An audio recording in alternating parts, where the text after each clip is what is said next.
જૂનાગઢ શહેરના ward number 14 માં આવેલા ગાંધીગ્રામ વિસ્તારની જૂની ગુજરાત હાઉસિંગ બોર્ડ સોસાયટીમાં મહાનગરપાલિકા દ્વારા જર્જરિત મકાનો ખાલી કરાવવા અને ડિમોલિશન કરવા માટે નોટિસ આપવામાં આવી છે। આ કાર્યવાહીના ભાગરૂપે તંત્ર દ્વારા કોઈપણ જાતની પૂર્વલેખિત જાણ કે કારણદર્શક આદેશ વગર સ્થાનિક રહીશોના પાણીના કનેક્શનનો અચાનક કાપી નાખવામાં આવ્યા છે।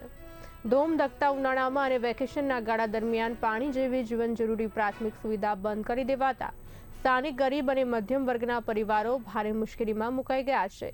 આ મનસ્વી અને આપખુદી નિર્ણયના વિરોધમાં મોટી સંખ્યામાં મહિલાઓ સહિતના રહીશોએ મહાનગરપાલિકા ખાતે પહોંચીને આંદોલનનું શસ્ત્ર ઉગામ્યું હતું અને કમિશનરને આવેદનપત્ર સુપરત કરીને તાત્કાલિક પાણી પુરવઠો બહાલ કરવા ઉગ્ર રજૂઆત કરી હતી।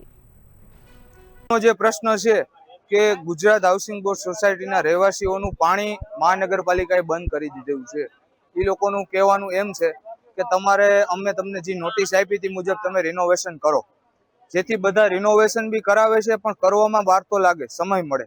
અત્યારે મજૂરોના અભાવને હિસાબે કામ તાત્કાલિક ધોરણે થઈ શકે એમ નથી, જેથી બધા શાંતિપ્રિય રીતે ગાંધી ચિંધ્યા માર્ગે આવેદનપત્ર દેવા માટે અમે મહાનગરપાલિકા બધા રહેવાસીઓ જઈશું।